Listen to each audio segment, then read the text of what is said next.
ఈ ఏడాది నేరాలపై review report CP Kothakota Srinivas Reddy media ముందుంచారు. హైదరాబాద్లో 2% నేరాల సంఖ్య పెరిగిందన్నారు. 63% మంది నేరస్తులకు శిక్షలు పడ్డాయన్నారు. 13 కేసుల్లో 13 మందికి జీవిత ఖైదు పడిందని వెల్లడించారు. దోపిడీలు సైతం 9% పెరిగాయన్నారు. ఇటు మహిళలపై నేరాలు 12% పెరిగాయన్నారు సిపి. గతేడాదితో పోలిస్తే చిన్నారులపై నేరాలు 12% తగ్గాయని చెప్పారు.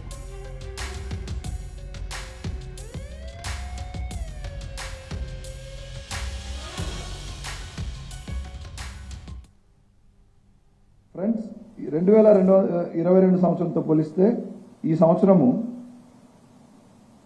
ఓవరాల్ క్రైమ్స్ 2% పెరిగి ఇప్పుడు 24,821 కేసులు ఈ సిటీలో నమోదైనాయి. హైదరాబాద్ సిటీ పోలీసులో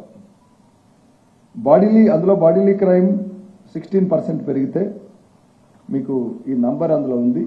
అయినా మీరు ఏమైనా స్పెసిఫిక్ అడిగితే నేను చెప్తాను. 2023లో 2,537 బాడీలీ క్రైమ్స్ అయినాయి. 2022లో అది 2,181 ఉంది. మర్డర్స్ తగ్గినాయి, 79 ఉన్నవి 64 అయినాయి. But other grave bodily crime increase by 39%. అంటే 368 ఉన్నది గత సంవత్సరంలో, ఈ సంవత్సరం ఇప్పటికే 513 అయినాయి.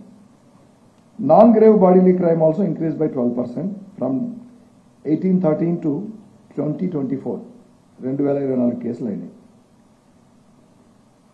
బాడీలీ క్రైమ్ ఇంక్రీజ్ కావడానికి మనం కారణాలు, ఎలక్షన్స్ కూడా అయినాయి కాబట్టి అందులో కొన్ని కేసెస్ అయినాయి. మీకు అందరికి తెలుసు, ఈ 324 కేసులు కూడా బాడీలీ క్రైమ్ కిందకే వస్తాయి.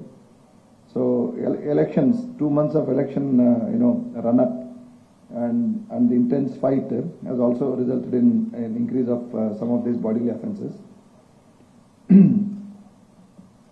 Property, so that is about bodily offences. Property crime koste, it increased by 9% from 3,094 cases in 2022 to 3,361 cases this year.